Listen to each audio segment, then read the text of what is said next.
Olá, aqui é o canal Teolitérias e hoje a gente vai falar sobre semiose. Bem, você sabe o que é a semiose? Já posso dizer para vocês que é um processo muito importante dentro da semiótica e hoje eu vou falar de semiose na linha americana. Então já tem vídeo aqui que menciona, que aborda o conceito de semiose para a semiótica francesa. E agora a gente vai abordar esse conceito de semiose para a semiótica americana. Primeiro passo, esse conceito é muito importante para todos que estudam a semiótica, todos que têm interesse nessa ciência, porque ele contempla praticamente o processo, ele explicita exatamente a relação de execução ou de efetivação do signo. Mas, em linhas gerais, como é que a gente poderia pensar nisso? Bem, para a semiótica francesa, quando ela pensa em semiose, vou deixar escrito aqui semiose, né? Quando ela pensa em semiose, ela está lá no dicionário de semiótica, o Greymar, o Courtet, está pensando no quê? Ele está pensando numa relação entre significante e significado, ele está pensando, no caso do Saussure, ele está pensando na relação de forma ou campo de expressão e campo de conteúdo. Então ele está pensando num processo de significação, nesse efeito de significação entre um suporte material e um suporte de conteúdo. E, é claro, a nossa ação sobre isso. É algo que representa alguma coisa para alguém e o que isso representa. Então, isso para ele é a semiose. Então, a semiose está ligada aqui à significação, que a gente estuda bastante em Saussure. No caso, eu tenho um vídeo que eu já produzi e se fosse para eu ampliar aquele vídeo, eu iria dizer que lá em Elmslev, quando ele diz que a semiose é uma relação lá de equivalência entre o campo de expressão e o campo de conteúdo, é como se praticamente qualquer coisa se passasse de campo de expressão para campo de conteúdo.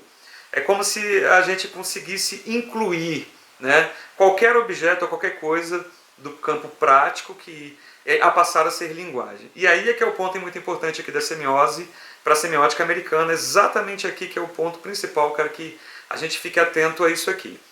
Então eu separei aqui 3 situações para a gente entender a semiose. A primeira situação da semiose eu vou chamar de inclusão. É quando a gente transforma qualquer coisa em signo. Ou seja, dentro do processo tricotômico, no caso do Charles Sanders Peirce. Para isso a gente vai precisar de 4 elementos. Então a gente vai precisar, o primeiro elemento, um representame, um veículo sígnico, algo que represente como algo que funcione como signo. Nesse caso até uma folha de papel, aqui ela representa, ela pode servir como signo. Essa xícara de café, que está aqui, solta aparentemente, mas dentro do nosso cenário comunicativo ela acabou de se transformar em signo.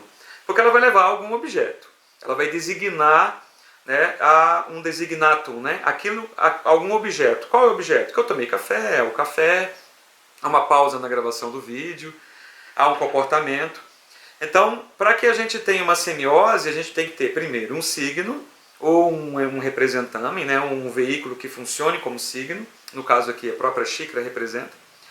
A gente precisa de um objeto, né, um objeto que pode ser real ou não, algo a quem a gente designa alguma coisa. A gente precisa de um interpretante, ou seja, o resultado disso. Então quando eu digo assim, vamos lá, vamos para exemplos práticos. Quando eu trago essa xícara de café para o vídeo, ela passa a ser um signo, ela passa a ser um representante. Ela vai significar alguma coisa para vocês. Tá? Ela está fazendo menção a um objeto. Tá? Um objeto que é o quê? Você olha para a xícara, você tem aí um objeto dinâmico e um objeto imediato. O objeto dinâmico é o quê? Café, que vai levar uma pausa para o café, que vai levar que o professor aqui no meu caso tem um momento, uma pausa, um costume, um hábito, ela vai levar uma série de inferências suas aí. E essa série de inferências que você está fazendo, os efeitos dessa inferência é chamados de interpretante.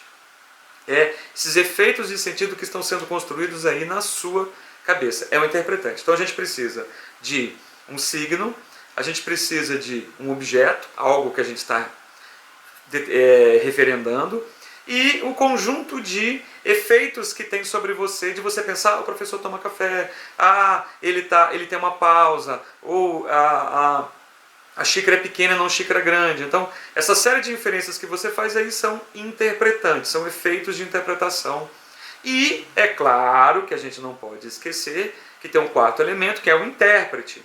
Que no nosso caso aqui, o intérprete está sendo você que está assistindo diretamente o vídeo, ou, por que não, outros que irão assistir ao vídeo, ou quem sabe aqueles que não irão assistir ao vídeo, né? Mas eles tocam na minha comunicação, porque quando eu produzo um vídeo, eu produzo para um intérprete em potencial. Eu imagino um intérprete que de repente irá acessar aqui o meu vídeo. De repente, quando Machado de Assis estava escrevendo seus livros, né, eu tenho uma ideia que é uma noção minha, né, não exatamente da crítica, que os grandes escritores, quando eles escreviam, eles procuravam intérpretes, esses sujeitos, esses seres que vão consumir os seus signos, de uma maneira muito genérica, de uma maneira muito universal, né? Acreditavam que o acesso é muito grande. O que a gente vê é que, com o avançar da comunicação, os escritores vão pegando nichos definidos, os cantores vão procurando intérpretes mais definidos para ter melhor sucesso, vão segmentando os intérpretes para ter melhor sucesso. Beleza? Então, nessa altura do vídeo, a gente já tem os 4 elementos da semiose, que é um signo, né, algo que signifique alguma coisa, que no caso um objeto, para alguém que é quem o intérprete, mas que esse significado é muito amplo, ele pode mudar, ele pode se flexibilizar, tá? Que é, na verdade, o interpretante. Então, quando eu trago um objeto para cá, e aí eu quero lembrar muito, eu acabo transformando ele em signo. Então, minha xícara aqui, né, virou um signo, porque ela está dentro da semiose, ela está dentro do processo dos 4 elementos. Tá? Dentro do processo de comunicação aqui entre eu e você, nós temos a xícara. Eu, vocês e a xícara, e tudo que a xícara está trazendo de interpretante para vocês e de objeto, ela traz ao mesmo tempo para vocês. Tá? Bem, dito isso, posto isso, a gente vai perceber, né, uma outra coisa interessante que eu até anotei aqui, que ela é um processo contínuo. Então, antes de continuar nessa ideia do processo contínuo, vamos pensar o próprio René Magritte. Deixa eu colocar a tela dele aqui. Ceci não é papa na pipe. Isto não é um cachimbo.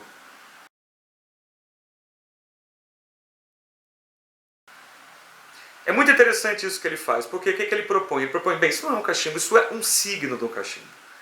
Isso aqui é comunicação, isso aqui é semiótica, isso aqui é semiose. Não é o cachimbo que está aqui, é o signo que chama o cachimbo. E que vai levar até você, no próprio Pequeno Príncipe, quando ele faz a brincadeira da cobra. Ah, isso é um chapéu?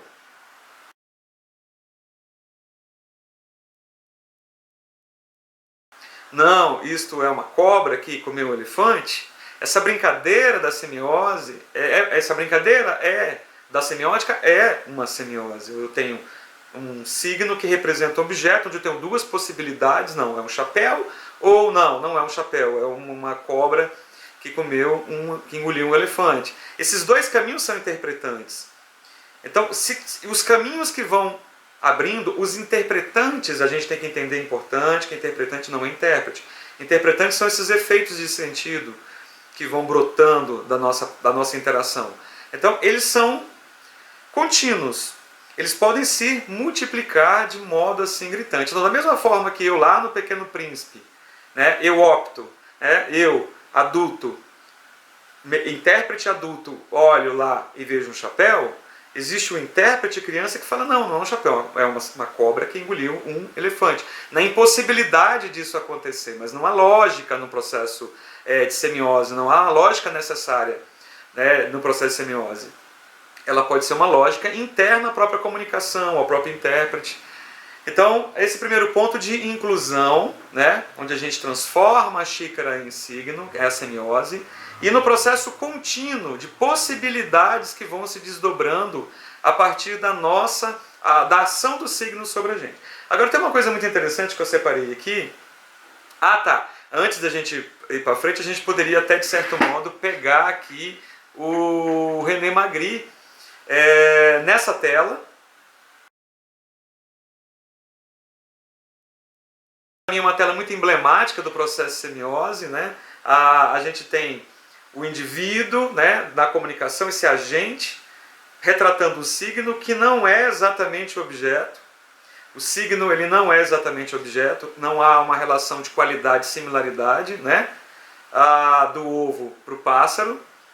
há uma outra relação mais profunda de interpretante aí, de efeito entre o signo e o objeto, entre o signo e o seu objeto dinâmico imediato. Você tem um objeto ali, um objeto dinâmico, que é o ovo, mas objeto imediato é outro, é uma outra capacidade semântica que a gente vai trabalhar, mas só para a gente entender a importância desse quadro do René Magritte. Bem, nessa altura do vídeo a gente pode usar um outro exemplo bacana, que é o próprio poema do Manuel Bandeira, nesse ato contínuo que a gente está falando. Então, vou pegar um trechinho do poema do Manuel Bandeira.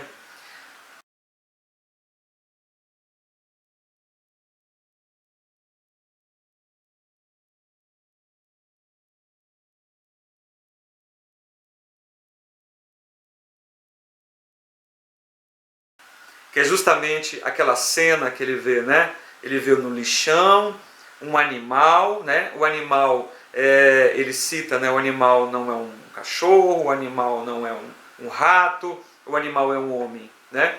Então, o poema agindo como signo, você, que é o intérprete, né? Construindo o interpretante disso, a miséria humana, a pobreza, a desigualdade social e tudo mais que vem, o impacto disso aí para você, o impacto desse poema. E aí, se você for pegar o objeto disso, a gente pode trazer o objeto disso. Então, uma foto, de repente, de uma criança no lixão, né? Ou aquela foto daquela criança que morre na África, ou crianças catando lixo, lembra do lixo extraordinário. Você lembra de vários objetos dinâmicos ou imediatos. Então, vamos pensar aqui nessa foto aqui, ó. Bem, essa foto é representativa e emblemática do poema do Manuel Bandeira. Nós temos um diálogo intersemiótico aí. Mas não pensando em diálogo interartes, a gente tem que pensar o seguinte, que a foto, uma vez real, uma vez inspiração real lá, existente, ela aqui dentro, ela dialoga com o poema como objeto. Né? Ou como se o poema fosse o signo daquela situação. Qual que é a situação? De pobreza e de miséria. Aí se eu trouxer uma outra foto para cá agora, uma outra, estou trazendo uma outra foto, olha aqui. Pronto. Essa foto, que até então era uma foto, é um registro jornalístico, dentro da nossa comunicação aqui agora, ela tanto é objeto, mas como ela passa a ser também signo. Ela já sobe o nível e se transforma em signo. Ela era uma foto ali no Google.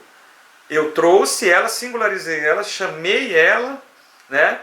Ela veio para cá, agora ela passou a ser o signo. E está se conectando que com talvez o próprio objeto agora passa a ser o poema do Manuel Bandeira. Então os papéis eles passam a se inverter. Então de repente o objeto que era signo, ele passa a ser signo ou objeto mediante a relação que vai ter.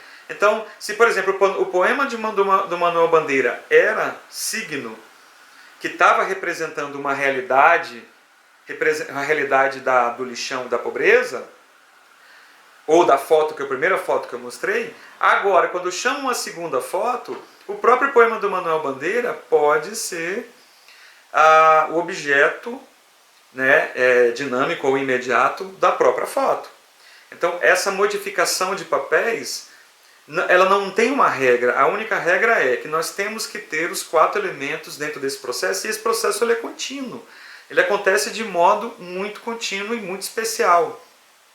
Porque ele é um processo de determinação, de certo modo. Um objeto determina um signo que vai tentar ser procurador desse objeto, né? Então, nós temos uma realidade de pobreza. Então, o poema do Manuel Bandeira, ele tentou ser aí o procurador daquela situação de miséria, representar, ser o signo, ser o representante daquele objeto que é a situação de pobreza. Mas aí você capta aquele poema de diversas formas diferentes, que é um interpretante. A construção de efeitos de sentido de diversas formas. Você pode captar de várias maneiras. Só que aquela própria realidade que é retratada do lixão, quando é uma foto, ela passa a ser signo. E se eu chamo uma outra foto, olha que interessante, ela passa a ser também outro signo, num processo contínuo que praticamente nunca termina. Bem, e de uma maneira talvez para finalizar o vídeo de modo mais didático ainda, o processo da semiose é uma terceira situação, quando a semiose ela cria signos, ou seja, você consegue, olha que interessante, você consegue um signo pelo processo de semiose, um objeto, um interpretante, criar novos signos. E aí quando a gente pensa, por exemplo, um exemplo que todo mundo conhece aqui, que é o exemplo do telefone sem fio, que é aquele que você fala uma coisa no ouvido de uma pessoa, então você fala, por exemplo, aqui, né, você fala doce de leite. Né? Aí você pega o doce de leite, então quando eu falo para você doce de leite, você constrói um interpretante, um efeito visual, por exemplo, de um tipo de doce de leite que você come. Então você particulariza, singulariza aquilo ali. Aí, só que aquele que você singularizou na sua mente já é um signo que você vai usar para falar para outra pessoa. Então se você chegar na outra pessoa e falar assim, doce de leite mococa, né? Aquela pessoa, ela vai captar, você já fez, você está vendo, você fez um processo de semiose, porque você pegou um signo que virou interpretante na tua mente e recondicionou, como ele já, ao falar para o outro, você transformou o seu interpretante em signo para o outro. E o outro, que escutou aquela informação tua, quando vai falar para o outro, aquilo que está na mente dele, que é apenas uma imagem, vai se transformar em signo quando ele for falar para o outro. Então, no momento da comunicação, aquilo que é objeto e que é interpretante na sua cabeça, ele passa a ser signo para outra pessoa, que vai pegar aquele signo, que vai virar interpretante na mente, mas que quando for falar para outra pessoa já vai virar signo. E de repente nesse processo, há um processo que de repente a graça da brincadeira do telefone sem fio é que a pessoa que começou falando A, no processo inteiro vai terminar Z. Ou seja, por quê? Porque o objeto que está pensado como interpretante, quando ele é dito, ele se torna um signo que ele vai ser modificado também quando o próprio interpretante for fazer a leitura. E aí eu dei uma dica para vocês, quando você pega o poema Isto, do Fernando Pessoa, ele tem uma aula de semiótica ali. Ali tem uma aula de semiose. Mas vou deixar para comentar esse poema. Poema do Fernando Pessoa, Isto, e o quadro As Meninas do Velázquez, eu acredito que são dois exemplos maravilhosos de semiose que a gente deve fazer uma análise, porque dá aí muito pano para manga. Beleza? Então, bem, pessoal, então fechando o vídeo aqui, o conceito de semiose é muito importante porque faz parte da própria conexão e dinâmica do funcionamento do objeto, a partir determinando, muito importante essa palavra para a semiótica americana, determinando o signo. É claro que o signo determina o interpretante. Então, nesse processo, a gente tem o conceito de semiose e 3 princípios básicos, né? Que é esse processo de inclusão, onde você traz coisas, né? Vamos chamar de coisas aqui ontológicas, né? Para serem signos. Automaticamente você tem um processo de multiplicação e processo contínuo, né? E por outro lado também a terceira regra e um terceiro princípio, que é o princípio da criação de signos, né? Através da semiose, lembrando o telefone sem fio, uma dica aí, a gente constrói novos signos, até porque a gente tem essa capacidade de, quando olha um signo, a gente tem um objeto muitas vezes imediato, mas a gente também se apega ao objeto dinâmico e a partir dele a gente constrói outras significações. A gente, no campo da semântica, né, discursiva, a gente amplia nossas possibilidades de leitura, até porque nós somos interpretantes com capacidades de efeitos diferentes, de recepções diferentes do signo, da forma como ele vai veicular o objeto. Então a gente capta aquilo mais ou menos que a gente acaba optando ou estamos condicionados a fazer. Ok? Bem, se vocês gostam do conteúdo, curte e se inscrevam no canal, tá? Inscrevam no canal que vocês dão um apoio muito grande aqui para a criação de mais conteúdo. Ativem o sininho para notificação sempre estar saindo conteúdo novo. Provavelmente no próximo vídeo eu vou falar vou dar a sequência aqui, analisando aí o quadro do Velázquez e o poema do Fernando Pessoa, fazendo uma abordagem sobre a ótica da semiose. E provavelmente eu faço algum vídeo também ampliando a noção de semiose que eu tinha feito no primeiro vídeo, vou deixar o card aqui, a respeito da semiose na linha francesa. Ok? Bem, abraços semióticos a todos, compartilhe o vídeo se puderem e até o próximo vídeo, um grande abraço.